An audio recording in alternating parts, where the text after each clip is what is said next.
నమస్తే, welcome to ప్రజానాయకుడు. ఈరోజు మన గెస్ట్ సిపిఐ జాతీయ కార్యదర్శి నారాయణ. తెలంగాణలో 5 స్థానాల్లో పోటీ చేయాలనుకున్న సిపిఐ ఒక్క స్థానంలో కూడా పోటీ చేయట్లేదు. దాంతోపాటు దేశవ్యాప్తంగా కాంగ్రెస్కు మద్దతు ఇస్తున్న సిపిఐ కేరళలో మాత్రం ఎందుకు కాంగ్రెస్తో పోటీ పడుతుంది? దాంతోపాటు దేశవ్యాప్తంగా బీజేపీ రాజకీయాలు, అయోధ్య రామ మందిరం అంశాలు, ఇటువంటి అన్ని విషయాల మీద మనం నారాయణ గారితో చర్చించే ప్రయత్నం చేద్దాం. సార్, తెలంగాణలో ఈ ఎన్నికల్లో 5 స్థానాల నుంచి పోటీ చేస్తామని సిపిఐ ముందు నిర్ణయించుకుంది.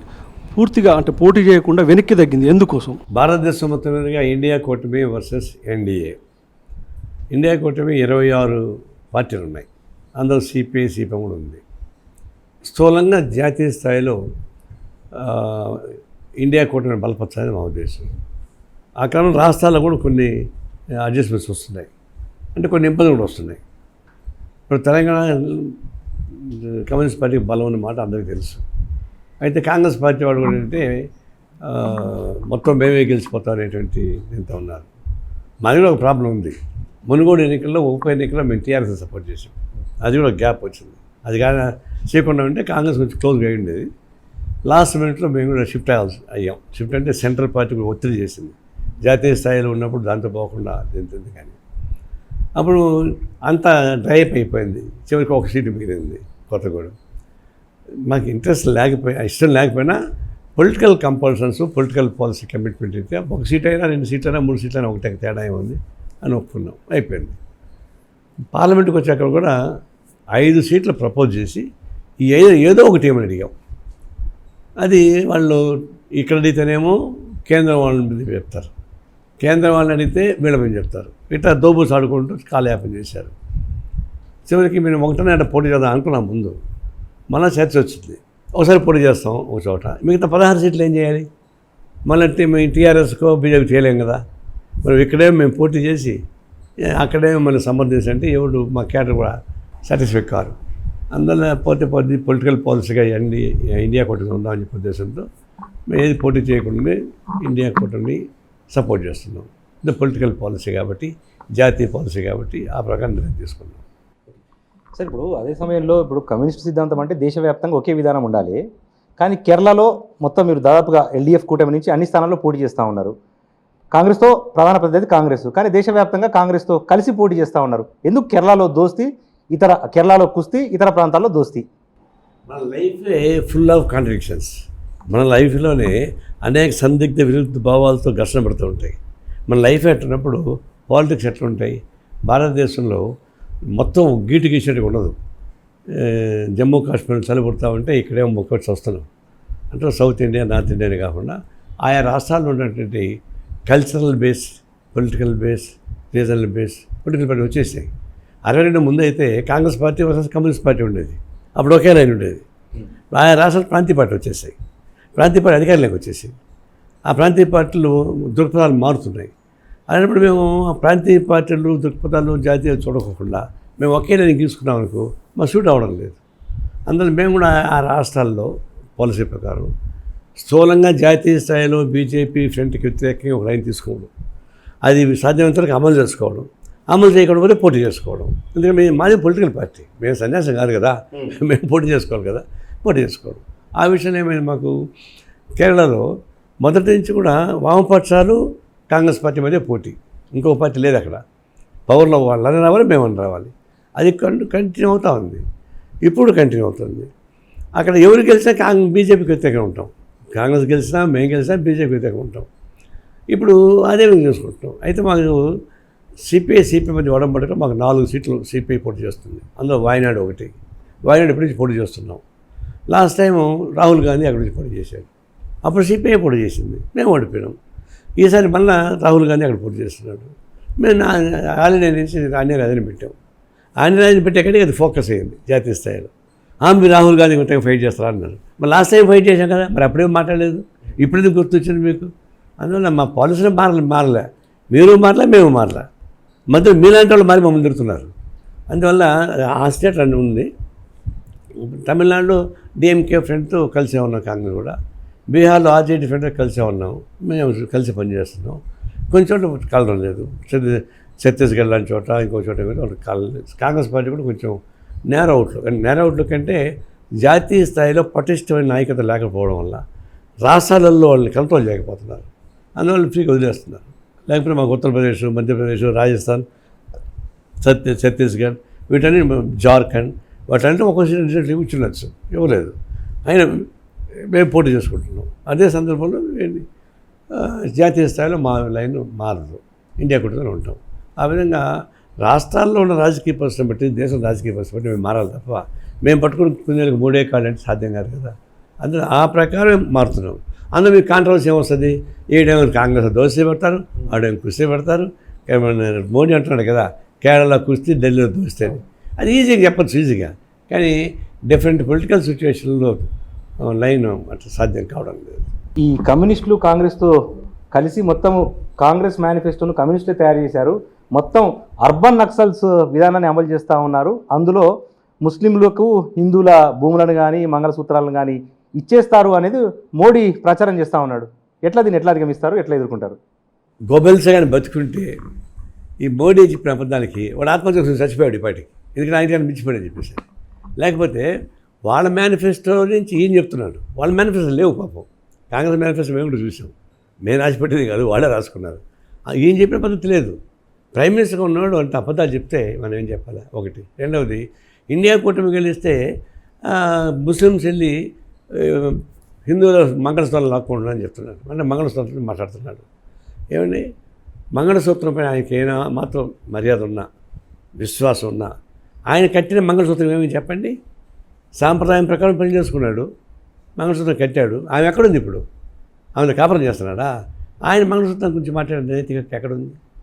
రెండవది ఏంటంటే, ఇది ఉత్తరాదిలో ఓడిపోతానని తెలిసి ఇక దక్షిణాది మనం గెలుచుకుందాం, సెకండ్ టైం థర్డ్ టైం జరిగేదని మనం గెలుచుకునే ఉద్దేశంతో ఒకప్పుడు అయోధ్య పేరు పెట్టుకుని వచ్చాడు. ఆ తర్వాత మోడీ గ్యారంటీ పొద్దున్న సాయం దాకా అన్ని రేడియోలు, టీవీలు ఊదగొట్టాయి. ఎప్పుడైతే 2 దఫా ఎన్నికలు అయిపోయాయో మోడీ గ్యారెంటీ ఎగిరిపోయింది. ఎందుకంటే మన మొహం చూసి ఓటేసే కనపడని చెప్పని ఇప్పుడు మంగళసూత్రాలు ముస్లిమ్స్, హిందువులు తెచ్చుకున్నాడు. అవి ఆయన ఓసరులాగా మారుతా వస్తున్నాడు జాతీయ నాయకుడు. ఇంకోటి ఏంటంటే, మన రాజ్యాంగం ఏంటి? రాజ్యాంగం ఎవరు రక్షించాలా? మన రాజ్యాంగం సెక్యులర్ డెమోక్రటిక్ ఫ్యాబ్రిక్ ఉంది, దాన్ని కాపాడుతా చెప్పేసి ప్రామిస్ చేశారు.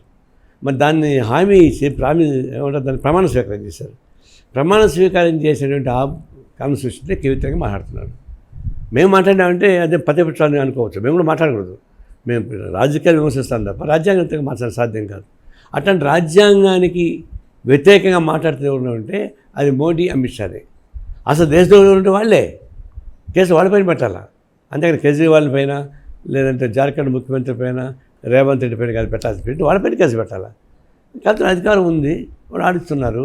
వాళ్ళ చేత ఈడీలు ఉన్నారు, సిబిఐ ఉంది, ఎన్నికల కమిషన్ ఉంది, వాళ్ళ పాటు వాళ్ళు ఆడుతున్నారు. ఇది ప్రధానమంత్రిగా స్వాతంత్రం వచ్చిన తర్వాత ఇంత దిగజారిన ప్రధానమంత్రిని నేను చూడలేదు, భవిష్యత్తులో నేను చూడతా అనుకోలేదు నేను. కమ్యూనిస్ట్ పార్టీ అంటేనే ప్రజల కోసం, ప్రజల సమస్యల కోసం పుట్టుకొచ్చిన పార్టీ. ఈ పార్టీని గత 10 ఏళ్లుగా చూసుకున్నట్టయితే మొత్తం భూస్థాపితం చేసే విధంగా కొన్ని రాజకీయ పార్టీలు కుట్రలు చేస్తున్నాయి. ప్రజల సమస్య కోసం ఎవరైతే ప్రజల్లోకి రావాలనుకుంటున్నారో వారిని మాట్లాడే గళాన్ని అయితే నొక్కేసినట్టుగా తెలుస్తుంది. దీని గురించి మీరు మీ అభిప్రాయం సార్? ఇప్పుడు డెమోక్రటిక్ ప్రాసెస్ మొత్తం కుదించబడిపోయింది. వాస్తవానికి రాజకీయాలని వ్యాపారీకరణగా మారిన తర్వాత వచ్చిన ప్రమాదం అంతా. పివి నరసింహారావు దేశాన్ని బాగు చేద్దామని చెప్పేసి న్యూ ఎకనమిక్ పాలసీ పెట్టాడు. న్యూ ఎకనమిక్ పాలసీ పెట్టడం వల్ల ఏమైందంటే గ్రామీణ ప్రాంతం దాకా మనీ ఫ్లో అయింది. అంతకుముందు గ్రామీణ ప్రాంతం పోయేది కాదు, ఆ పెట్టుబడి చేత వచ్చి అట్టే మాయమైపోయేది. రాజీవ్ గాంధీ వచ్చి గ్రామ పంచాయతీల దాకా స్వతంత్రం చేయడానికి ఉపయోగపడితే ఆ రూపాయి పావలా వచ్చింది, ఆ పావలా వచ్చింది పాపం, అందుకు అది కూడా వచ్చేది కాదు. అట్లా ఎకనమిక్ డీసెంట్రలైజేషన్ మాట వాస్తవం. దీన్ని ఆ విధంగా పోకుండా ఒక స్టేజ్లో వ్యాపారాన్ని పద్ధతులు రాజకీయాలు మార్చేశారు. రాజకీయాలు ఎవరుంటారు? పద్దాక జెండాలు ఆయా పార్టీలు జెండాలు పెట్టుకొని తిరిగి కింద మీద పెట్టారు, టికెట్లు ఇస్తారు. ఇప్పుడు ఏమైంది టికెట్లు రాను ఫస్ట్ చంద్రబాబు నాయుడు స్టార్ట్ చేశాడు దీన్ని. రాజకీయాలను వ్యాపారీకరణగా మార్చడానికి ఫస్ట్ ఆయన బాధ్యుడు. పివి నరసింహారావు ఎకనమిక్ పాలసీని మారిస్తే ఈయన రాజకీయాలను వ్యాపారీకరణగా మార్చేశాడు. ఆయన ఏం చేశాడు? తటస్థ పేరుతోటి శనకాల అరుణ, జయరాం రమేష్ ఇలాంటి కార్పొరేట్ కంపెనీస్ లీడింగ్ పర్సన్స్కి టికెట్ ఇచ్చాడు. వాళ్ళకి ఏం పార్టీకి సంబంధం లేదు. వాళ్ళు అప్పటిదాకా జెండా మోసం పక్కన పోయారు, వీళ్ళకి ఇచ్చారు. వాళ్ళు గెలిచారు, మంత్రులు అయ్యారు. సహజంగా ఉంటుంది కింద మిగతా వాళ్ళు అని మనం కూడా డబ్బులు సంపాదించుకుంటే టికెట్ తెచ్చుకోవచ్చు, గెలవచ్చు కదా. ఈ పద్దాకి జెండా చూసుకుంది కానీ ఎవరు పట్టుకోండి వ్యాపారం చేసుకుంటున్నారు, ఆ టైంలో వచ్చి కూర్చుంటున్నారు, తీసుకుంటున్నారు. ఇప్పుడు గుంటూరులో ఎంపీ క్యాండిడేట్ టీడీపీకి ఎక్కడి నుంచి వచ్చాడు? అమెరికాలో సంపాదించుకున్నారు, ఇక్కడికి వచ్చి చేసుకుంటారు. ఇవన్నీ వచ్చినారు. ఈ పవర్ఫుల్ వెపన్స్ మా దగ్గర లేవు. మా దగ్గర కరపత్రాలు, జెండాలు అవి తప్పితే ఈ బాంబులు, కత్తులు, కటార్లు, డబ్బులు లేవు మా దగ్గర. వాళ్ళు గుంటూరులో మామూలు చెప్తున్నారు మేము కరపత్రాన్ని పెంచలేకపోతున్నామని. వాళ్ళ కరెన్సీ భవిష్యత్తు ప్రకారం కరపత్రం మేము పెంచలేకపోతాం అంటున్నారు వాళ్ళు. అందువల్ల ఇట్లా వచ్చిన తర్వాత మాకు we are running rough weather. Left భారతదేశంలో ఎదురుగా లేదు. అది ఎన్నాళ్ళు అంటారా? ఇది పర్మనెంట్గా ఉండదు. ఏమన్నా జనం అటు ఓర్చుకుంటారా? ఒకవైపు రిచెస్ట్ పర్సన్ ఎట్లా పెరుగుతున్నారో మనం చూసాం. ఈ మోడీ వచ్చిన తర్వాతనే కార్పొరేట్ కంపెనీస్ 26 నుంచి 96 దాకా వెళ్ళిపోయినాయి. ఆయన వచ్చినప్పుడు 2.5 lakhs ఎన్పిఏ కూడా ఉంది. నిరర్ధక అవసరం మిగిలింది, డబ్బులు తగ్గొట్టినాడు. ఈయన వచ్చిన తర్వాత ఇప్పటికి 16-17 లక్షల కోట్ల రూపాయలు పెరిగిపోయింది. తర్వాత 29 మంది కార్పొరేట్ వాళ్ళు విదేశాలకు వెళ్ళిపోయారు. దాదాపు 13-14 లక్షల రూపాయలు తీసుకొని. ఎక్కడి నుంచి డబ్బులు? బ్యాంకు డబ్బులే కదా. ఆ బ్యాంకు నువ్వు నెగటివ్ పనులే కదా, మనంతా కట్టిన పనుల నుంచే కదా వచ్చిన డబ్బులు. అది తీసుకెళ్ళిపోయారు. మన్మోహన్ సింగ్ కాంగ్రెస్ పార్టీ అవినీతి పనులు అంటున్నారు. నేనే వాళ్ళు నిస్వార్థ పనులు చెప్పడంలే. వాళ్ళ అవినీతి అంతా కలిసి ఇండియన్ కలిస్తే 2.5 lakhs crores అయితే మీరు వచ్చిన 17 నెలల్లోనే 14 లక్షల కోట్ల రూపాయలు అయిపోయింది. అప్పుడు మన్మోహన్ సింగ్ ఉన్నప్పుడు వాళ్ళ క్యాబినెట్లో జరిగిపోయారు. కనిమల్ లాంటి జైలుకు పోయింది, మధుకోళ్ళ లాంటి వాళ్ళు జైలుకు పోయారు. కానీ ఈయన వచ్చిన తర్వాత మొత్తం విదేశాలకు వెళ్ళిపోయారు. అందులో 29 మందిలో ఒక విజయ మాల్యా తప్ప మిగతా గుజరాత్ వాళ్ళే. ఒక 7 మంది మోడీ ఇంటి పేరు కలిగిన వాళ్ళే. ఇంత కన్నీటి కట్టపోయారు వాళ్ళు. ఇప్పుడు మొత్తం ఆదానికి పోతా ఉంది మిగతా ఇవంతా. కాబట్టి కేవలం గుజరాత్ మాఫియా గ్యాంగ్ భారతదేశానికి రిప్రజెంటేటివ్ మారిపోయింది. దాని నాయకుడు ఎవరు అంటే మోడీనే. ఇప్పుడు చెప్పండి, ఎవరు నిస్వార్థపరులు, ఎవరు స్వార్థపరులు, ఎవరు అత్యంత అవినీతి పరులు, ఎవరు నిజాయితీ పరులు? ఆయన చెప్తున్నాడు, నేను వచ్చిన తర్వాత నాకు పెళ్ళాం లేదు, బిడ్డలు లేదు, కాబట్టి నాకు డబ్బులు ఎక్కర్లేదు, నాకు అవినీతి ఎక్కలేదని. నువ్వు పెళ్లి చేసిన పెళ్ళాన్ని కాపురం చేయకుండా నాకు పెళ్ళాన్ని లేదంటే ఎట్టు గుర్తుంది? అది ఆశ్చర్యం. నువ్వు కాపురం చేసుకుని మేము వద్దన్నా, ఆమె బతికే ఉంది కదా పాపం, విడాకులు ఇవ్వలేదు కదా. మీకు దత్తపుత్రులు 29 మంది ఉన్నారు. భారతదేశంలో హిందూ యాక్ట్ ప్రకారం దత్తపుత్రులకు హక్కు ఉంది. మీకు 29 మంది దత్తపుత్రులు వాళ్ళు అవినీతి పరులు, వాళ్ళకి రిప్రజెంటేటివ్ నువ్వే. అత్యంత అవినీతి పడేవాళ్ళు అంటే మోడీ తప్ప కూడా కాదు. రియాల్టర్లు, బిజినెస్ మ్యాన్లు రాజకీయాలకు వస్తుందని చెప్తున్నారు కదా. ప్రజలు కూడా తమ ఓటును అమ్ముకునే స్థితికి దిగజారింది ప్రస్తుతం ఈ సమాజంలో. అంటే ఒక గ్రామానికి పోతే మా గ్రామానికి రోడ్ వేయండి, మా గ్రామానికి మంచినీటి సౌకర్యం కల్పించండి అడుగుతలేరు. ఓటుకు ఎంత ఇస్తావు అనేటువంటిది అడుగుతున్నారు ప్రజలు కూడా. ఇది కూడా ప్రజా నాయకుల నుండే వస్తుంది. అందుకోసమే మేము డబ్బులు ఖర్చు పెట్టవలసి వస్తుంది. ఒకప్పుడు ఒక 10-20 లక్షలతో ఎమ్మెల్యేగా ఎన్నికయ్యేవాడు ఇప్పుడు 50 కోట్లు ఖర్చు పెడుతున్నా అని చెప్తుండు. దీన్ని ఎట్లా చూస్తారు మీరు? ఇప్పుడు మనం ప్రజలు తప్పట్టి ప్రజలు అవినీతి పరులు కాబట్టి అని ప్రజలు నెట్టేస్తున్నాం. కానీ ఈ దేశాన్ని పరిపాలించే పాలసీ ఎవరి చేతిలో ఉంది? నాయకుల చేతిలో ఉంది. దేశాన్ని పాలించే నాయకుల చేతుల్లో ఉండి మీరు కరెక్ట్గా ఉండి డబ్బులు ఇవ్వకుండా మీరు పాలసీ చెప్పుకుని ఓట్లు అనుకుంటే వాళ్ళు అడిగేవాడు కాదు. మీరు ఎప్పుడైతే పాలసీని అమలు చేయలేరు, హామీలు ఇస్తున్నారు, పాలసీని అమలు చేయలేకపోతున్నారు. అమలు చేయనప్పుడు ఏంటంటే డబ్బులు ఇచ్చి ఓట్లని మార్చేస్తున్నారు. అందుకని మళ్ళీ కార్పొరేట్ కంపెనీలకు సీట్లు ఇచ్చారు మీరు డబ్బులు పెట్టి. ఇప్పుడు చెప్పండి, ఫస్ట్ డబ్బులు నాయకులు ఇచ్చారా అంటే జనం డిమాండ్ చేసి ఇచ్చారంటే ఫస్ట్ నాయకులే తయారు చేశారు. జనం ఏంటంటే పాపం వాళ్ళకి 500, 1000 రూపాయలు, 2000 రూపాయలు అది పెద్ద ఇది కాదు. Because of poverty, poor fellows, ఇప్పుడు డబ్బులు ఉండేవాళ్ళు తీసుకుంటారు, అది వేరు, ఉద్యోగస్తులు డబ్బులు తీసుకుంటారు. కానీ పాలసీ ఎట్లా మారిపోయిందంటే జనాన్ని ఆ విధంగా బ్రైబ్ చేసి నాయకులుగా ఉండేవాళ్ళు మన పిల్లల్ని మంచిగా పెంచితే మంచిగా పెరుగుతారు వాళ్ళు. నువ్వు వాళ్ళకి తాయిలాంచి మొదలు పెడితే వాళ్ళు పెరుగుతారు. అంటే నాయకులుగా ఉండేవాళ్ళు ప్రజానీకాన్ని వాళ్ళకున్న దారిద్ర్యాన్ని కానీ, మనోభావాలు కానీ, బలహీనతలు కానీ క్యాష్ చేసుకోకుండా నిస్వార్థంగా కూడా అది వినేవాళ్ళు కాదు. ఇప్పుడు జనానికి ఏమైందంటే ఇప్పుడు అలవాటు అయిపోయినాక వాడు లోపల అడిగిపోతే మేమైతే కూడా ఏం తెచ్చారని చూస్తున్నారు అంటే అలవాటు అయిపోయింది. దీన్ని ఎస్టాబ్లిష్ చేసింది కేవలం స్వార్థపూరితమైన రాజకీయ నాయకులే. తద్వారా అది కిందాకి వెళ్ళింది. కాబట్టి మనం తప్పట్టాల్సిన వాళ్ళు కాదు, తప్పట్టాల్సిన పాలసీ మేకర్స్, వీళ్ళని తప్పట్టాలి. రేవంత్ రెడ్డి పనితీరు ఎలా ఉంది? 100 రోజుల హామీలను నిలబెట్టుకోలేకపోయింది కదా, మీరు ఏం చెప్తారు దానిపైన? లేడీస్కి లేచిన పరుగు, ఒక కుర్రోడు పరిగెడుతున్నప్పుడు కొన్ని హామీలు ఇచ్చిన మాట వాస్తవమే. ఆ హామీల్ని టైం ఇవ్వాలి కదా. అన్నప్రాసన రోజు ఆవకాయ పచ్చడి పెడితే ఎట్లా? గెలిచాడు, 100 రోజులు అయింది, ఇంకా టైం పడుతుంది, కొంచెం ఇంప్లిమెంట్ చేస్తాడు, కొంచెం ఇంప్లిమెంట్ చేయలేదు, ఇవన్నీ ప్రాబ్లం అని చెప్పాడు కదా. మా కొత్త ఖాళీ పనులు ఇచ్చిపోయాడని చెప్పేసి. అది ఇప్పుడు రైతు బంధు ఇచ్చున్నా న్యాయంగా అయితే డబ్బులు లేవు అక్కడ, రైతు బంధు ఇవ్వలేకపోయాడు, ఇవన్నీ ప్రాబ్లమ్స్ ఉన్నాయి. అందువల్ల కనీసం 1 year టైం పడుతుంది, అట్లీస్ట్ మినిమం 1 year టైం పడుతుంది తప్ప సాధ్యం కాదు. ఈ లోపలే ఎగబెడితే కొన్ని రాష్ట్రం ఏమన్నా సర్ప్లస్ ఉండి వచ్చినట్టు వాళ్ళ చేతికి పర్వాలేదు. రాష్ట్రం విడిపోయినప్పుడు మిగులు నిధులతో తెలంగాణ వచ్చింది, ఆంధ్రప్రదేశ్ అప్పుల్లో వస్తే దీంట్లో మిగులు నిధులు వచ్చింది, ఆదాయం ఎక్కువ ఇక్కడ. అలాంటి రాష్ట్రాన్ని చివరికి 7 లక్షల కోట్ల రూపాయల అప్పులతో ముంచేసి వెళ్ళిపోయారు. ఇప్పుడు సడన్గా మొత్తానికి అందరికీ ఏమంటే అటు కూర్తుంది. లేట్ అన్నమాట వాస్తవమే, హామీ ఇచ్చిన మాట వాస్తవమే, కొంచెం బాగా స్పీడ్గా ఇచ్చిన మాట వాస్తవమే. బికాస్ యంగ్ ఫెలో కుర్రోడు చెప్పే కదా, లేడీకి లేచిందే పరిగెడతా ఉన్నాడు. అది దానిలో కొంచెం జాగ్రత్తగా ఉండాల్సిన మాట వాస్తవం. కానీ ఇప్పుడే అన్ని రకాల బాణాలు కాంగ్రెస్ పార్టీ గవర్నమెంట్ వేయడానికి కరెక్ట్ కాదు. రేవంత్ రెడ్డి భాష మీద పెద్ద ఎత్తున రాష్ట్రంలో చర్చ జరుగుతోంది. ఆయన నోరు అదుపులో పెట్టుకోడు, వ్యక్తిగత దూషణలకు దిగుతాడు అని మీ వంటి పెద్దలు ఆయనకు చెప్పే ప్రయత్నం చేశారా? చెప్పొచ్చు కదా, ఎందుకు చెప్పట్లేదు? సీనియర్ మోస్ట్ పర్సన్ ఎవరంటే కేసీఆర్ తర్వాత వీళ్ళంతా. ఆయన కేంద్రంలో మంత్రిగా ఉన్నాడు, రాష్ట్రంలో మంత్రిగా ఉన్నాడు, తెలంగాణ ఉద్యమానికి నాయకత్వం వహించాడు. He became first chief minister of దాని తెలంగాణ. ఆయన భాష ఎట్లా ఉంది చూసారా మీరు? ఆయన ఎట్లా మాట్లాడుతుంది చూసారా? ఆయనతో మాట్లాడే దానికి సగం అన్నా ఉన్నాడా రేవంత్ రెడ్డి? 50 అంటే రేవంత్ రెడ్డి ముఖ్యమంత్రి కాబట్టి అడిగింది అంటాడు. ఇంకొకటి భాష తేడా వస్తుంది, మాట వాస్తవమే. మీరు కోస్తా వాళ్ళు మీ నాన్నగారు బాగున్నారా అంటారు, మేము రాయలసీమ వాళ్ళు నేమమ్మ కూడా బాగున్నాం అంటాం. అర్థం ఒకటే, ఏమమ్మని తిరుగుతామని నీకు తెలుసు కదా. అందులో ఆ భాష తేడా ఉండొచ్చు. కానీ అయితే ఇంకోటి చెప్పాం, మీరు రాజకీయాలు మాట్లాడబాకండి. ఈ పెద్ద మనిషి ఏం చేశాడు, పోయి కేరళలో పోయి సిపిఎం నాయకులు మాట్లాడాడు.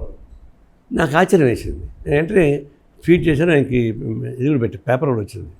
నువ్వు లెఫ్ట్ రాజకీయ నాయకులు విమర్శించినప్పుడు ప్లీజ్ బీ ఇన్ పాలిటిక్స్, రాజకీయాలు మాట్లాడుకో, వైఫల్యాలు మాట్లాడుకో. ఆడవైపు పెండ్రై విజయ్ మీద కేసులు ఉన్నాయంటే నీ మీదే ఉన్నాయి కదా కేసులో, ఓటు కేసు మీదే ఉన్నాయి కదా. అందువల్ల అట్లా మాట్లాడబాగానే చెప్పిన మాట వాస్తవమే. అటు భాషలో తేడా ఉంది. అయితే ఎవరు ముందు ఎవరికంటే ముందు కేసీఆర్, నెక్స్ట్ ఇతను, అది ఫాలో అవ్వాల్సిన పనిలే. కేసీఆర్ అన్నాడుకో, ఆయన విజయతకు వదిలేస్తే రేవంత్ రెడ్డికి ఇంకొంచెం మంచి గౌరవం వస్తుంది కదా. ఆ విషయం నేను చెప్పాల్సిన పాటు చెప్తున్నాం, జరగాల్సి జరుగుతుంది. కానీ కుర్రవాడు మైక్ చెప్పినప్పుడు బాగా వింటాడు, మైక్ పెట్టుకొని ఒక రూపం వచ్చేస్తుంది, మాట్లాడుతున్నాడు. భాష తేడా ఉంది. బట్ ఇంకోటి, నీకు పొలిటికల్ కల్చర్ చూసారా? మొత్తం ప్రైమ్ మినిస్టర్ ఉపన్యాసం విన్నారా? హోమ్ మినిస్టర్ ఉపన్యాసం విన్నారా? ఆ తర్వాత బండి సంజయ్ ఎట్లా మాట్లాడినారా? తర్వాత ఆంధ్రప్రదేశ్ పోయేకాటికి మరీ ఘోరం, అది మున్సిపాలిటీ కానీ ఇంకా అన్యాయంగా ఉంది. అది వాళ్ళు ఎట్లా మాట్లాడుతున్నారు, వాళ్ళు పిల్లల గురించి, కొడుకుల గురించి మాట్లాడుతున్నారు. మరి అక్కడ జగన్మోహన్ రెడ్డి కంట్రోల్ చేయడం లేదు.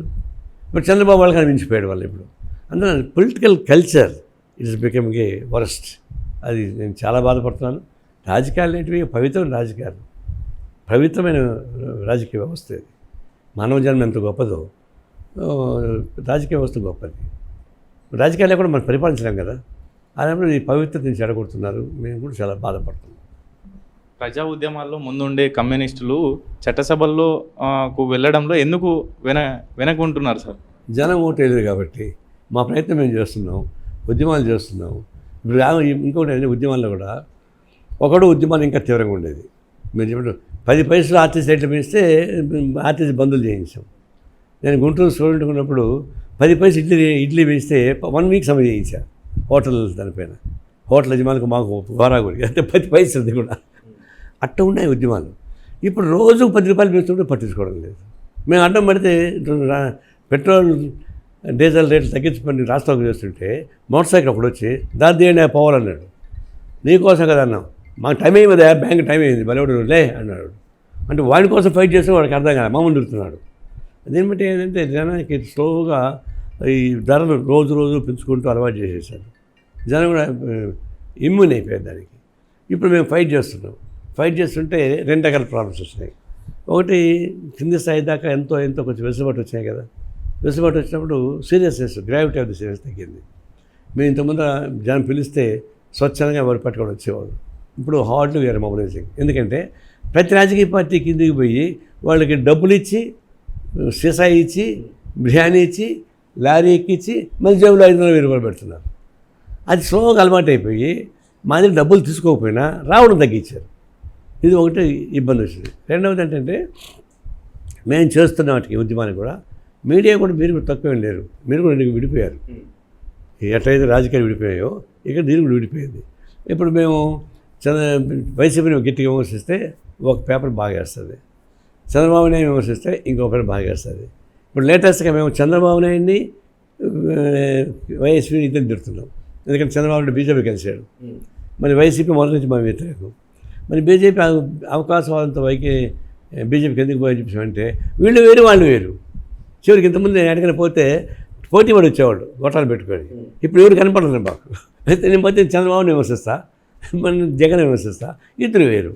కాబట్టి మీడియాలో ఆ ప్రాబ్లం వచ్చేసింది. మేము చెప్పింది వాస్తవం అంటే వేయండి, అంతేగాని పొలిటికల్ వర్షన్ తీసుకుంటున్నారు దురదృష్టవశాత్తు. సరే నేను మీ దీన్ని ఆపాదించాలి. మీరు కొత్తగా వచ్చారు, ఇది చేస్తారు. లీడింగ్ అంటే మీడియా మేము చేసేటువంటి పనులని రావడం. ఇప్పుడు అంతెందుకు ఇప్పుడు రిలీజ్ చేశాను. డిసెంబర్ 15వ తారీఖున ఒక వీడియో రిలీజ్ చేశాను, మీకు కాంటి ఇస్తా. అందులో జగన్ భూరక్షణ పథకం అని ఒక పాస్బుక్లు వేసి పంచాడు. తర్వాత రాళ్ళు నాటాడు సెటిలైట్ మీద. మేము ఊరికి పోయినప్పుడు నాకు కూడా పాస్బుక్ ఇచ్చారు. అది చూస్తే అది జగన్ బొమ్మ మాత్రం చాలా అందంగా బాగుంది, మంచిగా. వెనకాల తిరిగి చూస్తే ఈ పాస్ పుస్తకం ఎక్కడ మార్టిగేజ్ చేయడానికి హక్కులు లేవు, షూట్ చేయడానికి హక్కులు లేవు. దేనికి పంటారు అది? నేను రెవెన్యూ అనిపించి అడిగా, ఏంటంటే అది వేస్ట్ సార్, వారికి ఏదో వేసుకున్నారు సార్ అన్నారు. నేను అంతకుముందు చంద్రబాబు నాయుడు ఇచ్చిన పాస్బుక్ చూసా, కాంగ్రెస్ పార్టీ ఇచ్చిన పాస్బుక్ చూసా. దానికి నేను చూసుకుంటే దానికి అథారిటీ ఉంది, దీనికి అథారిటీ లేదు. కానీ ₹1,00,00,000 ఖర్చు పెట్టేశాడు. తర్వాత ఇంకొక సెటిలైట్ నుంచి తీశాడు. తీస్తే ఇప్పుడు ఇక్కడ భూమి నాది ఉంటుంది. సెటిలైట్లు ఏంది ఒక 17 గంగలు ఇటు కానీ అటు కానీ వస్తుంది. ఆ ప్రకారం గిట్టు గీసి రాళ్ళు చేశాడు. రాళ్ళు వేసి ఈ భూమి నీది కదా జాయింట్ పట్టా ఇచ్చేసాడు. ఇప్పుడు ఎవరి భూమి వాళ్ళు నమ్ముకోవడానికి వీల్లేదు. ఇప్పుడు కొత్తగా ఇప్పుడు ఏం చేస్తున్నాడు, కొత్తగా నీ భూమి నేను కొంటే రిజిస్ట్రేషన్ పత్రాలు వాడు సొంతంగా ఆడబెట్టుకుంటున్నాడు. ఒరిజినల్ పత్రాలు వాళ్ళు పెట్టుకుంటారు, డూప్లికేట్ పని చేస్తారు. మరి మన ఒరిజినల్ పత్రం పెట్టవుతుంది, డబ్బులు పెట్టి నేను కొంటాను ల్యాండ్. నాకు అది ఉంటే కదా బ్యాంకుకి పోయి వచ్చేసుకుంటే నీ ఇచ్చిన పాస్బుక్ మనకి రాదు, నువ్వు ఒరిజినల్ పత్రాలు నువ్వు ఇవ్వవు. తర్వాత జాయింట్ పట్టా చేసావు, నీకు నాకు తగ్గు వస్తే మా ప్రాబ్లం. ఇన్ని పద్ధతుల్లో వాళ్ళు మార్చేశారు. ఇవన్నీ డబ్బులు ఎంత ఖర్చు పెట్టాడు? ఇవన్నీ అప్పుడు నేను ఎక్స్పోజ్ చేస్తే లిమిటెడ్గా చెప్పారు. ఇప్పుడు కోర్టులో అంతా వచ్చిన తర్వాత వైడ్ స్ప్రెడ్ అయిపోయింది. నేను అప్పుడేం చెప్పానంటే కేసీఆర్ ధరణి తీసుకున్న తర్వాత ఏ ధరణి వల్ల అయితే ఆయన ఓడిపోయాడో ఈ భూరక్షణ పథకం నేను ఓడిపోతానని చెప్పిన డిసెంబర్ 15వ తారీఖున ఇచ్చింది. ఇప్పుడు వైడ్ స్ప్రెడ్ అయిపోయింది అది దానిపైన. అది మేము ఎక్స్పోజ్ చేస్తున్నాం. మమ్మల్ని మీరు ఆ ప్రకారం తీసుకోవడం పైకి నిజం చెప్పినా కూడా వాళ్ళు అబద్ధం చెప్పిన ప్రమాణం ఆకాశం వేస్తున్నారు, ఫ్రంట్ పేజీలో వేస్తారు, టీవీలో స్కోరింగ్ వేస్తారు. అంతకుముందు నాది వచ్చేవి బ్రేకింగ్ న్యూస్ నారాయణ అని. ఇప్పుడు బ్రేకింగ్ లేదు, నన్ను బ్రేక్ చేసి పడేశారు ఇప్పుడు రావడంలా. అందువల్ల అన్ని రకాల తేడాలు వచ్చినాయి. అయితే మాది ఒక తప్ప ఉందంటే ఇప్పుడు చెప్పాల్సిన మీరు చెప్పింది ఇందాక చెప్పాను కదా, అననుకూల పరిస్థితులు ఎట్లా వచ్చాయో అది కమ్యూనిస్టులు ఎట్లయితే డైజెస్ట్ కాలేదో దాన్ని ఆసరా తీసుకున్నటువంటి పొలిటికల్ పార్టీస్ కానీ జనం కానీ ఇంకొకరిని తీసుకున్నారు. అయితే మేము పద్దాక వాళ్ళ మీద తప్పబడ్డం కన్నా ఇప్పుడు వడ్డించిన విస్తరలాగా ఇది ఉండదు. కొత్తగా ఒక మార్పులు వస్తున్నప్పుడు మేము పసిగట్టాల. ఇప్పుడు నూతన ఆర్థిక విధానం వచ్చింది.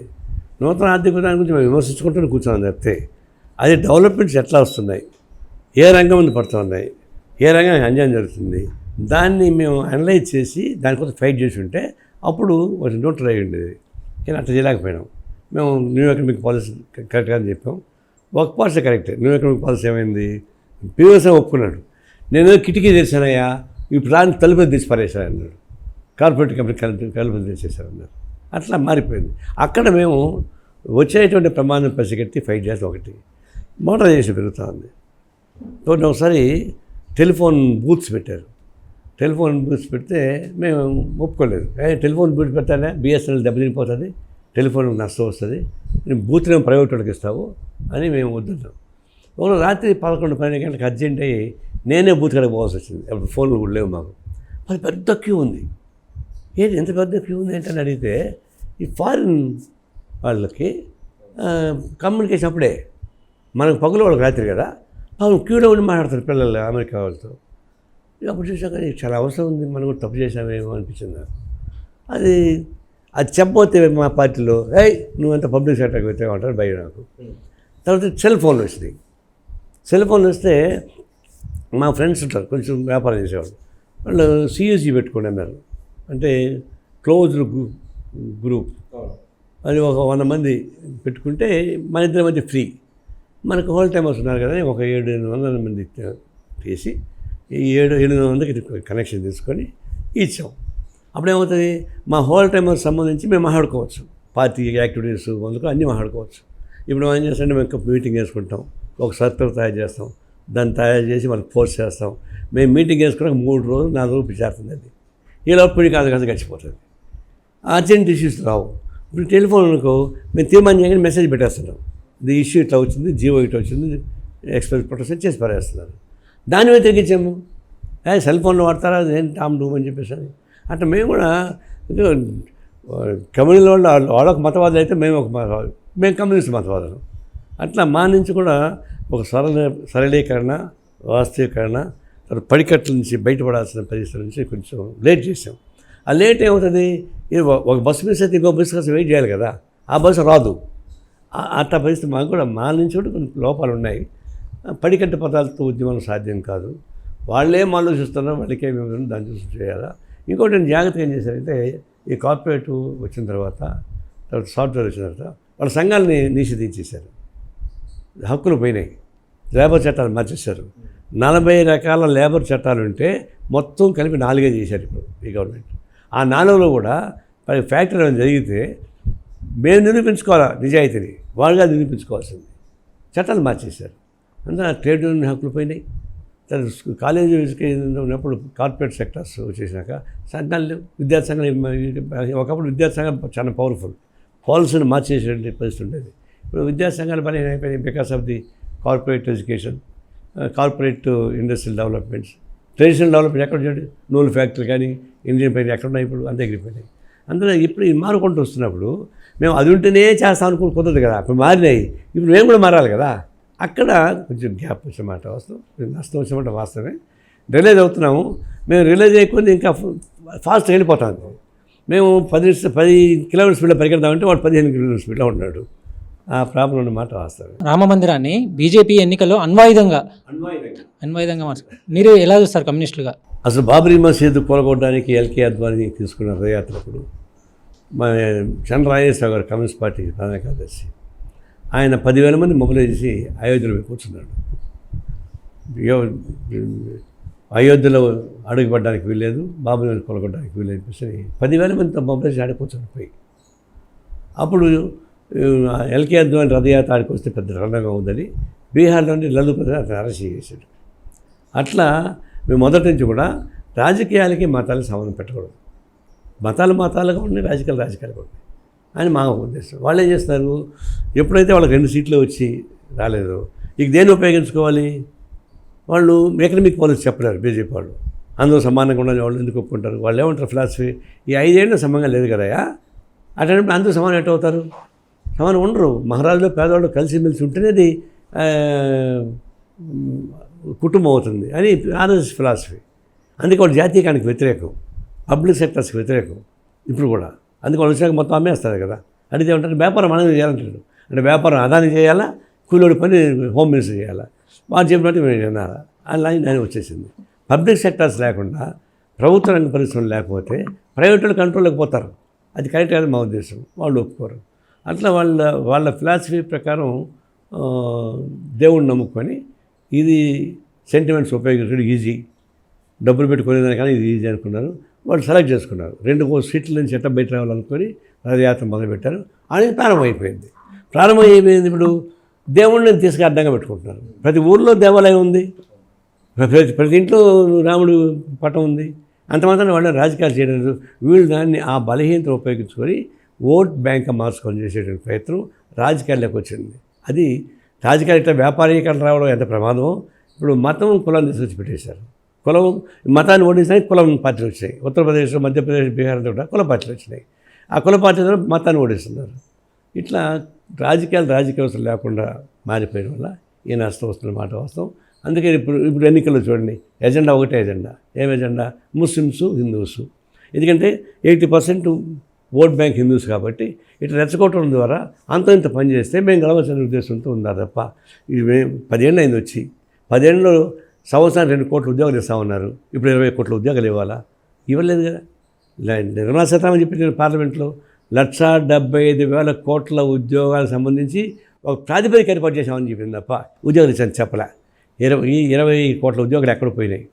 వీరు వచ్చిన తర్వాత పబ్లిక్ సెక్టర్స్ మొత్తం క్లోజ్ అయిపోయినాయి. ఎన్పిఎలు పెరిగిపోయినాయి. 400 రూపాయలు ఉన్న గ్యాస్ ధర ఇప్పుడు 1200 అయ్యింది. ఇంటర్నేషనల్గా తగ్గుతూ ఉంది. మరి విగ్రహాలు తీసుకొస్తా పోయినాను, బ్రిటన్ నుండి విగ్రహాలు తీసుకెళ్ళిపోయారు, అవి పెట్టేస్తానంటున్నాడు. ఆ విగ్రహాలు తెచ్చే బదులు వాళ్ళని తీసుకురా 29 మందిని వాళ్ళు తీసుకొచ్చి ఇక్కడ పెట్టి ఆ డబ్బులు 50 వస్తాయి, డబ్బులు వస్తాయంటే వాళ్ళ దూరకు పోరాట, విగ్రహాలు దూరిపోతాడు. ఇట్లాంటి సెంటిమెంట్స్ ఉపయోగించుకుంటే జనం కూడా దాన్ని ఒక నమ్ముతారు. ఇట్లాంటి అబద్ధాలతోనే ఎన్నికలు జరగబోతున్నాయి. శ్రామికుల పార్టీ, పేదల పార్టీ అని చెప్పుకునే కమ్యూనిస్టుల్లో ఇప్పటికి కూడా రెడ్డిలు, కమ్మలే ఆధిపత్యం వహిస్తున్నారన్నటువంటి ముద్ర ఇంకా ఉంది. దీన్ని ఎట్లా చూస్తారు?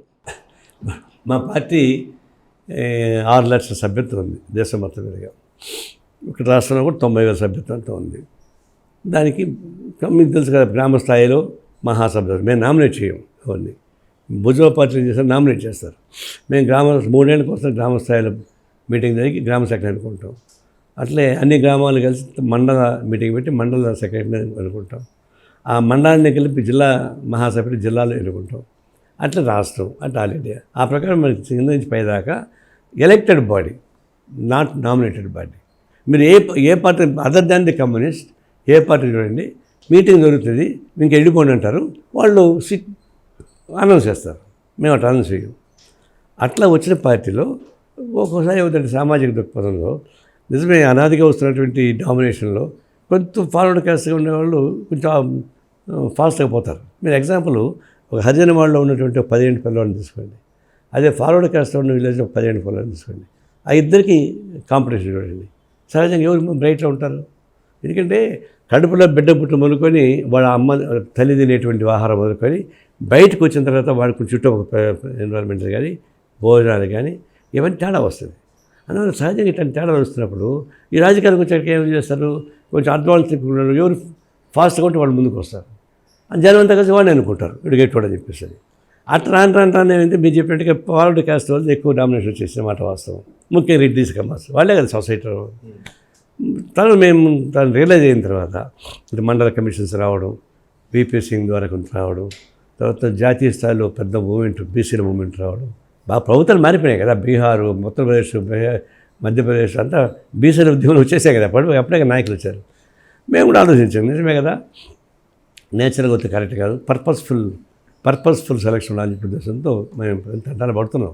ఒకప్పుడు ఆంధ్రప్రదేశ్ ముఖ్యం ఉన్నప్పుడు కమ్మోళ్ళ రెడ్లు మెజారిటీ ఉండేవాళ్ళు. మేము దాన్ని కుదించుకొని అందాక వచ్చామంటే ఇప్పుడు ఒకళ్ళిద్దరే కమాస్, ఒకళ్ళిద్దరు రెడ్డిస్, మిగతా బీసీలు ఉంటున్నారు. మీరు లెక్కలు తీసి ఇప్పుడు తెలుస్తుంది. అయితే వాళ్ళందరూ కనపడరు, డామినేషన్ వీళ్ళే కనిపిస్తారు. ఇక్కడ చాడా వెంకటరెడ్డి, పల్లా వెంకటరెడ్డి కనిపిస్తాడు, నారాయణ, సాంబసావు కనిపిస్తాడు. వీళ్ళు ఖమ్మంలో వాళ్ళ రెడ్లు అట్లా కనిపిస్తారు. చెప్తే మా కింద ఉండేవాళ్ళు అట్లా కాదు, వాళ్ళ కెపాసిటీ ఉండేవాళ్ళు ఉన్నారు. అయితే పేరు వచ్చేసింది, అది పేరు ఇంకా పోవడంలే. అది వాస్తవానికి అప్పటికి తయారు చేస్తే మీకు కానీ లిస్ట్ పంపిస్తాను, మీకు స్టేట్ కౌన్సిల్ లిస్ట్ పంపిస్తా, వాళ్ళని కాదు. ఇంకోటి మన ఆల్ ఇండియా సెక్రటరీ ఎవరండి? డి రాజా ఎవరు? జాతీయ స్థాయిలో ప్రధాన కార్యదర్శి డి రాజా ఎవరు? అతను a Dalit. How you became general secretary of the party? మార్పులు వస్తున్నాయి కానీ మీరు నిరాకరిస్తున్నారు. అది మా బాధ అంతే. కొత్త శక్తులు కానీ వ్యక్తులు కానీ కమ్యూనిస్టు పార్టీలో చేరట్లేదు. మరీ ముఖ్యంగా ఇప్పుడు మీరు మెంటర్గా ఉన్న కన్నయ్య కుమారే సిపిఐ పార్టీలో ఉండకుండా ఉంచలేకపోయారు. ఎక్కడ లోపము? వాళ్ళ ఆస్పిరేషన్స్లోనా లేకపోతే పార్టీ సిద్ధాంతాల్లోనా? ప్రాంతాన్ని ఏమైందంటే నేను చెప్తా, ఈ ఎకనామిక్ పాలసీ మారిన తర్వాత ఎవరికి వాళ్ళకు కొంత వచ్చింది. Self centred పెరిగిపోయారు. 2 రకాలు పెరిగారు. ఒకటి విద్యార్థుద్యమం బలోపేతంగా ఉన్నప్పుడు, డెమోక్రటిక్ బలోపేతం ఉన్నప్పుడు అన్ని రాజకీయ పార్టీలు కూడా ఉద్యమాన్ని నుంచి వచ్చేటువంటి నాయకులు వచ్చేవాళ్ళు. అది కాంగ్రెస్ పార్టీ కావచ్చు, ఇంకో పార్టీ కావచ్చు, మా పార్టీ కాదు, ఉద్యమం నుంచి వచ్చేటి వాళ్ళు నాయకుడికి వచ్చారు. దాని సాంప్రదాయం వేరు. ఇప్పుడు అవన్నీ డౌన్ అయిపోయినాయి. డౌన్ అయ్యి డబ్బులు, వ్యాపారం ఇవి డామినేట్ చేసుకుంటూ రాజకీయాలకు వచ్చేసారు. ఇప్పుడు చూడండి, like that 92% of the candidates are richest fellows. నేను ఒకసారి తిరుపతి పోయినప్పుడు చూసా. ఎప్పుడు అమ్మాయి తెలుసు, గ్రూప్ థియేటర్స్ ఉంటాయి. కొత్త సినిమా వస్తే కొట్లాటలు, ఎందుకంటే టికెట్లు కూడా బస్ స్టాండ్ కూడా కొట్లాటలు. ఇప్పుడు ఏమి లేవు కొట్లాటలు, ఎక్కడ ఘర్షణ లేదు, అంటే ఆన్లైన్ వచ్చేసాయి కదా. అప్పుడు నేను జోక్ అడిగా, ఇక్కడంతా రౌడీలు బాగుండేవాళ్ళు కదా ఒకప్పుడు, వీళ్ళంతా ఏమైందంటే, సార్ వాళ్ళు చట్టసభలకు వెళ్ళిపోయారు కదా సార్, వాళ్ళంతా ఇప్పుడు ఎమ్మెల్యేలు ఎంపీలు అయిపోయారు కదా సార్ అని. అట్లా రాజకీయాల్లో ఇట్లా వచ్చేసిన తర్వాత మిగతా యూత్ అంతా ఏం చేస్తారు, అరే అంతెందుకు, మా ఇంట్లో మా అన్నయ్య ఏమన్నాడు, చంద్రబాబు నాయుడు వీళ్ళంతా ఒకటేరా, కానీ వాడు చూడు ఎక్కడికి పోయాడో, వీడు చూడు ఎక్కడ ఉన్నాడు అన్నారు. కంపారిజన్ అంటే కొంతమంది ఏంటంటే టెంప్ట్ అవుతారు, నిజమే కదా, వాడు నాతో ఉన్నాడు పెరిగాడు, నేను ఎందుకు కాకూడదు అని సెల్ఫ్ సెంటర్ నుంచి స్వార్థపూర్వక ఆలోచన పెరిగిపోయినాయి. అదొక మూమెంట్ వచ్చేసింది. అందుకని లెఫ్ట్ మూమెంట్ రావడంలే. బుర్జోవ పార్టీకి పోతున్నారు కానీ లెఫ్ట్ మూమెంట్ రావడంలే. బుర్జోవ పార్టీ ఎట్ట పోతున్నారు, వాళ్ళ సమస్య పరిష్కారం ఉంటున్నారు, వెళ్ళిపోతున్నారు. ఇప్పుడు చూడండి ఆయారం ఎట్టున్నారు. ఇప్పుడు ఏమో తెలుసా, మీరు జర్నలిస్టులు, మీ ఏడన్నా వస్తే మీరు బ్యాడ్జ్ పెట్టుకుంటారు, పలానా టీవీ అయినో పలానా స్వతంత్రం పెట్టుకుంటారు. ఇప్పుడు రాజకీయ పార్టీ నాయకుడు ఏ పార్టీ వాళ్ళు మాకు తెలుస్తావు, నేను అడగాలి సార్, కనిపిస్తే మీరు ఏ పార్టీలో ఉన్నారు సార్ అని అడగాలి. నేను ఒకసారి అన్నా, అయ్యా కొంచెం బిళ్ళలు పెట్టుకుని జరగండి ఏడండి, బిళ్ళలు అంటే వాళ్ళకి కోపం వచ్చింది. అంటే తెలియదు కదా, అంటే పొద్దున ఒక పార్టీ నుండి సాయంత్రం ఒక పార్టీకి మారిపోతుంటే రాజకీయ దానికి ఫాలో అయ్యే వాళ్ళు ఎక్కువైనప్పుడు మా లాంటి లెఫ్ట్ పార్టీస్ రారు. మేము ఇస్తే ఏం చేస్తాము, ఒక జెండా ఒకటి ఇస్తాము, ఒక ప్లే కార్డు ఇస్తాము, ఊరేగి పదాన్ని పిలుస్తాం. వాడు ఏం చేస్తాడు, ఒక చిన్న కాంట్రాక్ట్ పని చేస్తాడు, ఒక ఉద్యోగం అది అపాయింట్మెంట్ చేస్తాడు, ఇంకోటి చెప్తాడు, వాళ్ళు పోతున్నారు. మీ వల్ల కూడా మాకు నష్టం వస్తుంది. లెఫ్ట్కు ఫ్లో తగ్గింది, అది వాస్తవం. సుదీర్ఘ రాజకీయం ఉన్న నారాయణ ఎందుకు చట్టసభల్లోకి వెళ్ళలేకపోయాడు సార్? అంటే మనది ఎన్నుకున్న పద్ధతి బట్టి ఉంటుంది. ఇప్పుడు కొంతమంది బాగా పాడతారు, కొంతమంది మాట్లాడతారు, కొంతమంది ఫైట్ చేస్తారు. నేను మొట్టమొదటి నుంచి కూడా పార్టీ నిర్మాణం, పార్టీ యాక్టివ్స్ ఆ వైపే కాన్సన్ట్రేషన్లో పోతున్నా. కొంతమందికి సూట్ అవుతారు, ప్రజాప్రతినిధులు సూట్ అవుతారు. మేము చేస్తాం, ఎవరు దానికి సూట్ అవుతాం దానికి పెడతా ఉంటాం, అంతే. అన్నింటికీ మేము పోవడం లేదు. ఆ పద్ధతిలో నేను అంటే ఎప్పుడన్నా పార్టీగా డిసైడ్ చేసిన పోటీ చేయాలంటే చేశాను తప్పితే నేను దీనికి వెళ్ళాలని చెప్పేసి అనే పద్ధతిలో నా ఓరియంటేషన్ లేదు. అందువల్ల కుదరదు. పైపెచ్చు నేను ఎమ్మెల్యే కాదు, ఎంపీ కాదు. ఒక ఎగ్జాంపుల్ చెప్తా. రాజశేఖర్ ముఖ్యమంత్రి ఉన్నప్పుడు చంద్రబాబు నాయుడు మేమంతా అపోజిషన్ ఉన్నాం. అప్పుడు గాంధీ బొమ్మ దగ్గర నిరసన తెలియజేయాలి అసెంబ్లీలో. ఆడికి పోయి ఎక్కడికి ఎర్రమనాయుడు బయట నుంచి ఉన్నాడు. ఏమనంటే ఎమ్మెల్యేలు ఎంపీలో పోవాలని సార్ లోపలికి. అప్పుడు ఆయన ఓడిపోయినాడు. మనం పంపించలేదు సార్ అన్నాడు. డీజీ పాడే ఉన్నాడు. ఏమైనా తెక్కామయ్యా, నేను బీఫార్మ్ ఇస్తే వాళ్ళు ఎమ్మెల్యే అయినారు, వాళ్ళు ఎమ్మెల్యే లోపల పోతారు, నేను పోనా, ఎవరు చెప్పాడు నీకు అని లోపల పోయాను. ఇప్పుడు నేను బీఫార్మ్ ఇస్తే వాళ్ళతో గెలిచారు, వాళ్ళ లోపల పోతే నేను పోనా అంటే పవర్ ఎక్కడ ఉందని తెలుసుకుంటే రాజకీయ నాయకులు తెలుస్తుంది, మిగతా వాళ్ళకి తెలియదు. ఎమ్మెల్యే అయితే గొప్ప అనుకుంటారు. నేను వాళ్ళకి ఒక ఎమ్మెల్యే అయితే ఎమ్మెల్యే ఉంటా. ఇప్పుడు అందరు ఎమ్మెల్యే నేను లీడర్ని కదా, అందరు ఎంపీలు నేను లీడర్ని కదా. అందువల్ల చూసేవాళ్ళకి ఏంటంటే ఎంపీ కాలేదు, ఎమ్మెల్యే కాలేదు అనుకుంటే, నేను ఇప్పుడు కల్లో కూడా ఎమ్మెల్యే కావాలని, ఎంపీ కావాలని కోరుకోలేదు, దాని జోలికి పోలేదు. పార్టీకి బాధ్యత ఇచ్చింది, పార్టీ పని చేసుకుంటూ కూర్చున్నాను. ఈ పార్టీ ఇంపార్టెంట్. అది party secretary is more important than MLAs MPs. వాళ్ళు మా మాట అన్నారు కదా, సెక్రటరీ మాట ఎంపీలు కానీ ఎమ్మెల్యే కానీ వాళ్ళు సొంతంగా చేయలేదు. కాబట్టి పొజిషన్ అయితే ఐఎమ్ సాటిస్ఫైడ్. నేను దాని జోలికి పోకుండా పర్లా, మళ్ళీ 10 రోజులు ఎక్కువ అవుతాయి చెప్పి. ముఖ్యంగా రాజకీయ పార్టీలు అనేక మేనిఫెస్టోలను, సంక్షేమ పథకాలను తీసుకొస్తున్నాయి. ఒకవైపు సంక్షేమ పథకాలు పెరుగుతూనే ఉన్నాయి, మరోవైపు దారిద్ర్య రేఖకు దిగువన ఉన్న వారి సంఖ్య కూడా పెరుగుతూనే ఉంది. ఎక్కడ తేడా ఉందంటారు? నేను ఒకసారి డిమాండ్ చేశాను, పొలిటికల్ పార్టీస్ మేనిఫెస్టోని విడుదల చేస్తాయి, ఆ మేనిఫెస్టో ప్రకారం జనం ఓట్లు వేస్తారు అనుకుందాం.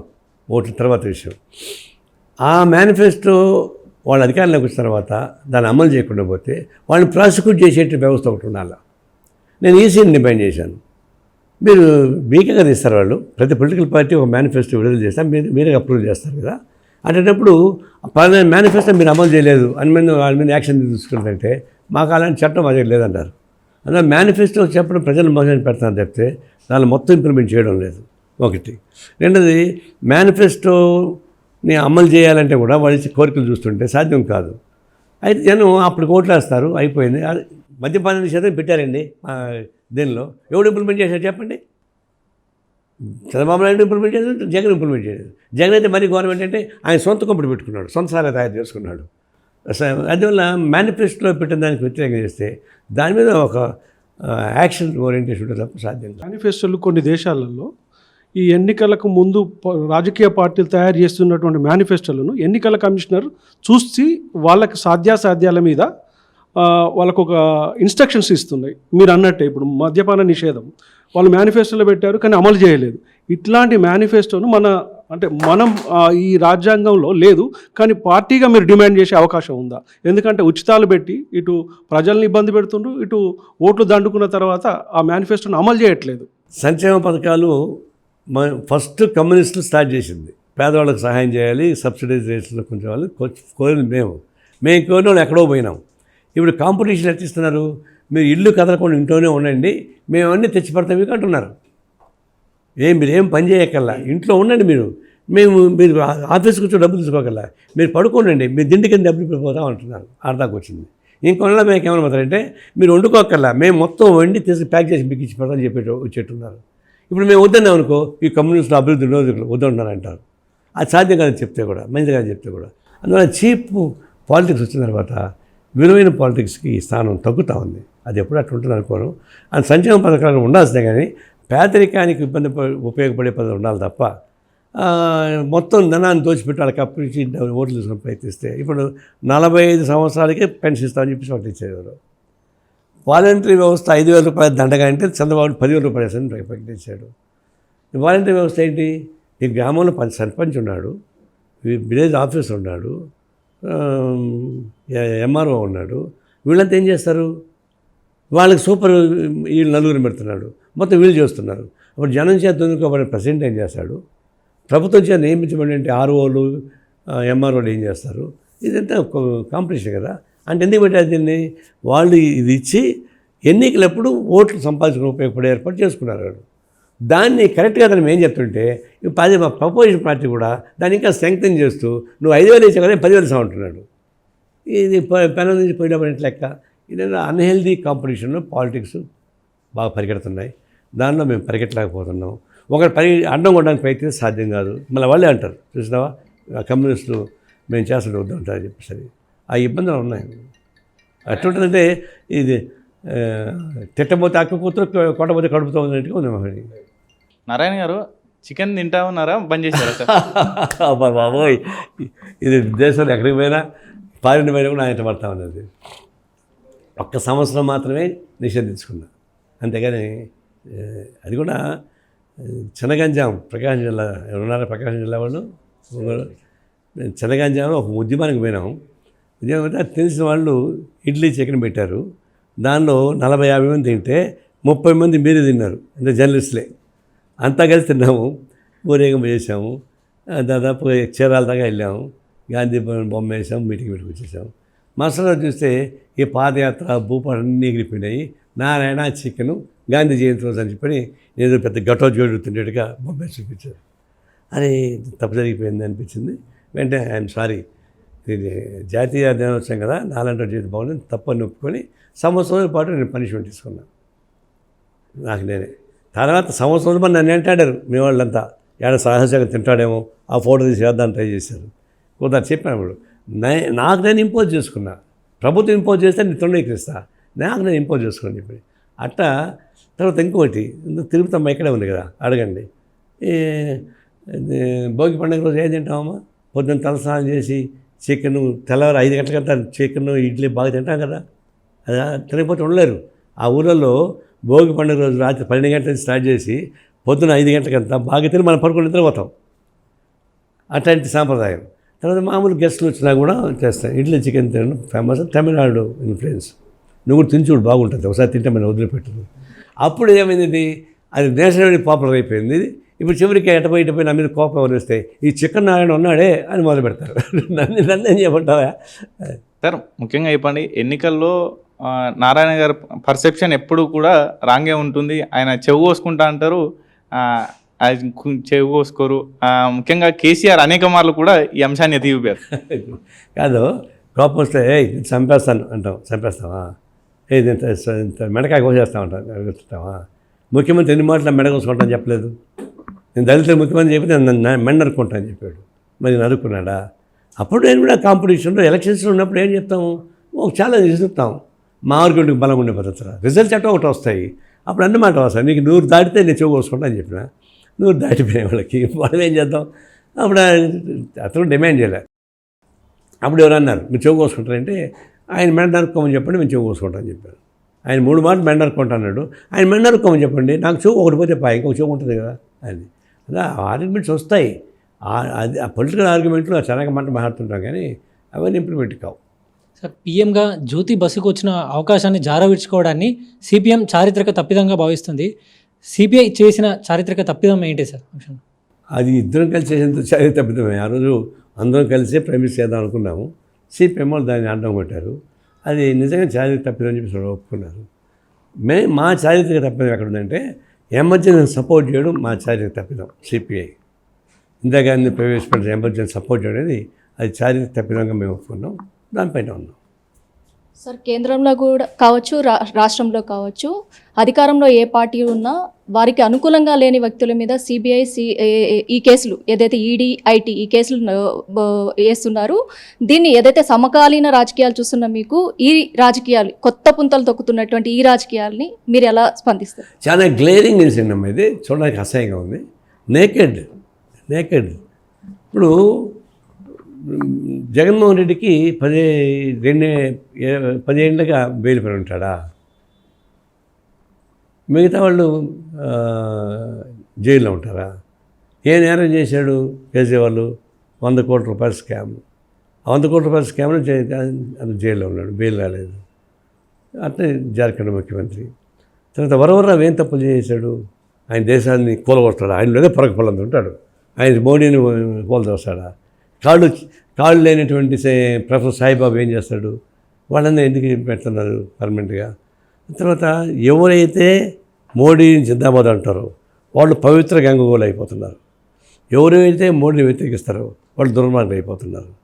ఉదాహరణకి ఈ అస్సాం ముఖ్యమంత్రి ఉన్నాడు, ఒకప్పుడు కాంగ్రెస్ ఉన్నాడు, ఆయన కేసులు పెట్టారు వీళ్ళు. ఆయన బీజేపీ చేరినాడు, ఆయన ముఖ్యమంత్రి అయిపోయాడు. తృణమూల కాంగ్రెస్ నాయకుల మీద కేసు పెట్టాడు, వాళ్ళు బీజేపీ చేరినారు, వాళ్ళు బీజేపీ నాయకులు అయిపోయారు. ఇక్కడ సుధా చౌదరి, సిమ్ రమేష్ వాళ్ళు కేసులు ఉన్నాయి, ఈడీలు పోయారు. రాత్రి బీజేపీ చేరిపోయారు, కేసు ఎగిరిపోయినాయి. అందువల్ల ఎంత డకాయిట్లు కానీ రేపిస్టులు కానీ వాళ్ళు బీజేపీని సపోర్ట్ చేసి అంతెందుకు అమ్మాయిని రేపు చేసి కోర్టు చర్చబడింది కదా దీనిలో. బ్రిజ్మోహన్ సింగ్ వేరు. తర్వాత 4 అమ్మాయిలని రేపు చేసి చంపేస్తే వాళ్ళందరూ జైలు పడ్డారు కదా. ఇక్కడ కాదు నేను చెప్పేది, నార్త్లో పెరుగుతున్న వాళ్ళని గవర్నమెంట్ పెరల్ మీద వదిలేసింది. పెరల్ మీద వదిలేసింది. సుప్రీంకోర్టు పట్టించుకుని మళ్ళీ వాళ్ళు లోపలేసింది. అంటే వాళ్ళు బయటకు వస్తే బీజేపీ వాళ్ళు వాళ్ళని ఊరేగించి సన్మానం చేసి బొట్లు పెట్టి పెద్ద హీరోలాగా స్వాతంత్రంగా చేశారు. ఇంత ఘోరంగా ట్రీట్మెంట్ చేస్తుంటే వాళ్ళు బీజేపీ కాబట్టి చేశారు. అదే బీజేపీ కాబట్టి వాళ్ళు లోపల బయట రాయలేరు. అదే క్లియర్గా కనిపిస్తుంది మనకి. బీజేపీకి సపోర్ట్ చేసే వాళ్ళు ఎంత భ్రష్టు పెట్టేవాడైనా వాళ్ళు అందరూ వెళ్తారు. బీజేపీ వ్యక్తిగత ఎంత గొప్పవాడైనా కేజ్రీవాల్ ఏం తప్పు చేశాడు? పైపచ్చి ఎగ్జాంపుల్ పరిపాలన చేశాడు ఢిల్లీ. ఎందుకు జైల్లో పెట్టారు? ఆయన ఉంటే మన బీజేపీ ప్రాబ్లం కాబట్టి. లైక్స్ అండ్ డిస్లైక్స్ రాజకీయాలు వచ్చినాయి, కచ్చపూర్తి రాజకీయాలు వచ్చాయి. చాలా ఫ్రాక్సిస్లో ఒకప్పుడు చేసేదానికన్నా ఇంకా ఎక్కువ ఘోరమైన పద్ధతుల్లో ఇది సొఫిస్టికేటెడ్ ఫ్రాక్సిస్గా తయారయ్యారు. అప్పుడు కత్తులు కొట్టాలు తీసుకొని నరుక్కునేవాళ్ళు. ఇప్పుడు పోలీస్ డిపార్ట్మెంట్ని, రెవెన్యూ డిపార్ట్మెంట్ని, ఈడీని ఉపయోగించుకొని చేస్తున్నారు. దేశంలో ఉన్నది 5 వ్యవస్థీకృతమైన ఆర్గనైజేషన్. ఒకటి president of India, election commission of India, judiciary, CBI, నీతి ఆయోగ్. ఈ 5 స్టేటరీ బాడీస్. ఏ గవర్నమెంట్ వచ్చినా అవి అట్లా ఉంటాయి. కానీ మొత్తం కుదించుకుంటూ వస్తున్నాడుగా. ప్రెసిడెంట్ ఆఫ్ ఇండియా ఏమైపోయింది? ఆయన దేశానికి ప్రథమ పౌరురాలు. ఆయన పార్లమెంటు భవనానికి ఆయన పిల్లలేదు, అయోధ్యకి ఆయన పిల్లలేదు, మళ్ళీ దేశాధ్యక్షులు ఏం వివక్ష చూపిస్తున్నారు. నాట్ ఓన్లీ గిరిజన్ ఆమె విధవరాలు కాబట్టి. తర్వాత ఎలక్షన్ కమిషన్ ఆఫ్ ఇండియా ఎవడు వచ్చింది ఇప్పుడు? బీజేపీ ఏం చెప్తే మా ప్రకారం కండక్ట్ చేస్తున్నాడు. జ్యుడిషి ఇప్పుడు చంద్రచూడ్ వచ్చా కొద్దిగా మేలైంది, కానీ అంతకుముందు జ్యుడిషి ఎట్లా అయిపోయింది.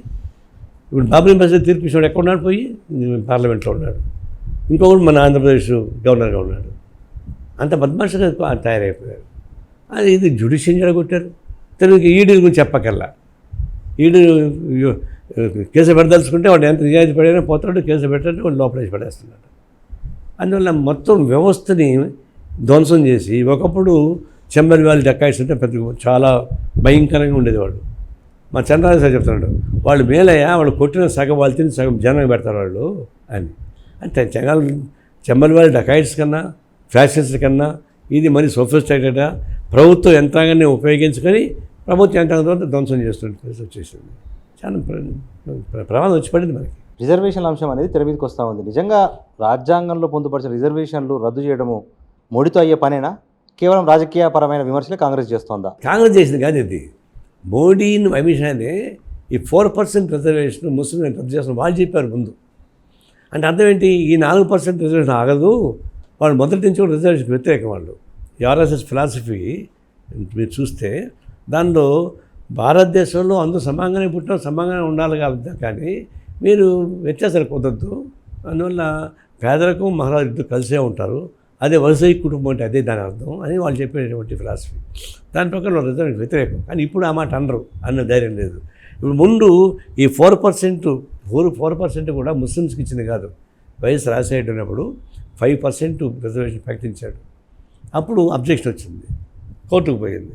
అప్పుడేమన్నారంటే నీ సోషల్ ఎకనామిక్ బేస్ మీద రిజర్వేషన్ రావాలి తప్ప నువ్వు మతపరంగా వేయడానికి వీళ్ళని చెప్పేసి తీర్పు వచ్చింది. అప్పుడు ఆయన బీసీ కమిషన్ ఒకటి వేసాడు. బీసీ కమిషన్ వేసి సోషల్ ఎకనామిక్ కండిషన్ తీసుకొని ఆ ప్రకారం 4% ఇచ్చాడు. 5% కుదరదు, అలా కాలిక్యులేషన్స్ కుదరడం లేదు. 1% తగ్గించుకొని 4%కి చెప్పాడు. మేము కూడా సపోర్ట్ చేసాం. ఇప్పుడు అది ఇంకా రాజ్యాంగం మొత్తం ఆల్ ఇండియాకి రాలే, ఎందుకంటే పార్లమెంట్లో చట్టం పాస్ కావాలి కదా. ఇప్పుడు దీన్ని కూడా రద్దు చేస్తామంటున్నాడు. అందువల్ల మా డౌట్ ఏంటి, ఇదేగా నువ్వు రద్దు చేయబోయేది, నువ్వు మొత్తం రిజర్వేషన్ రద్దు చేయబోతావు అని చెప్పేసి అనే ఆర్గ్యుమెంట్ కాంగ్రెస్ వాడు పెట్టారు. అందుకని అంతకంటే గొప్పవాడు ఉండాలని కోరుకుంటారు కదా. వచ్చింది అవును అన్నాను. మీరు రద్దు ఎందుకు చేస్తున్నారంటే ముస్లిం రిజర్వేషన్స్ ఎంజాయ్మెంట్లో ఉండి రద్దు చేస్తారని చెప్పారు కాబట్టి ఈ క్రమంలో మిగతా వాళ్ళు రద్దు చేస్తారంటున్నారని చెప్తున్నారు వాళ్ళు. చెప్పని దానికి పోలీసు వాళ్ళని పంపించి, ఢిల్లీ వాళ్ళని పంపించి నోటీస్ ఇస్తారా సీఎంకి? ఎందుకు ఢిల్లీ వాళ్ళు ఎందుకు వచ్చారు ఎంతమంది ఉండగా? అంటే ఢిల్లీ చీఫ్ మినిస్టర్కి కానిస్టేబుల్ మార్చే శక్తి కూడా లేదు. ఒకసారి కేజ్రీవాల్ భార్య చెప్తా ఉంది, ఆయన ఎక్కడో ఊరికి పంజాబ్ పోయి అక్కడికి వాటిలో వాచ్మెన్ మార్చేశారు, గార్డెనర్స్ మార్చేశారు, వంట మనిషి తప్ప అందరూ మార్చేశారు. ఎందుకంటే వాళ్ళకి మొత్తం వాళ్ళ చేతిలో ఉంటుంది. ఢిల్లీ ముఖ్యమంత్రి అంటాడు, వాచ్మెన్ నన్ను కొట్టే నేను కేసు పెట్టాను వాడి పేరు అంటాడు. అని మొత్తం పోలీస్ యంత్రాంగం మొత్తం సెంట్రల్ గవర్నమెంట్ చేతిలో ఉంటుంది. అందువల్ల వాళ్ళని పంపిస్తాను ఇక్కడికి. ఇంకెవరిని వస్తే ఏమవుతుంది, ఈ స్టేట్లో పోలీసులు ఉన్నారు కదా, వీళ్ళకన్నా వాళ్ళు పనిచేయాలి. ఇప్పుడు సేమ్ ఢిల్లీ నుంచి వస్తే ఎవరి కింద పనిచేయక్కడ, direct accountability for home minister, అతన్ని పంపించి కేసు పెట్టాలని ట్రై చేస్తున్నాడు. అందులో ఎట్లా మిస్యూజ్ చేస్తున్నారో మనకు అర్థమైన తర్వాత ఇవన్నీ ఈ కేసులు ఇంటెన్స్గా పెడతా ఉన్నారు, ఉద్దేశపరంగా పెడుతున్నారు. దీన్ని మేము వ్యతిరేకిస్తున్నాం. థ్యాంక్ యూ సార్, మా కోసం సమయం వెచ్చించినందుకు ధన్యవాదాలు. Thank you. ఇది సిపిఐ జాతీయ కార్యదర్శి నారాయణతో ప్రజానాయకుడు. మరో రోజు మరో నాయకుడితో మళ్ళీ కలుద్దాం. అప్పటి వరకు చూస్తూనే ఉండండి స్వతంత్ర.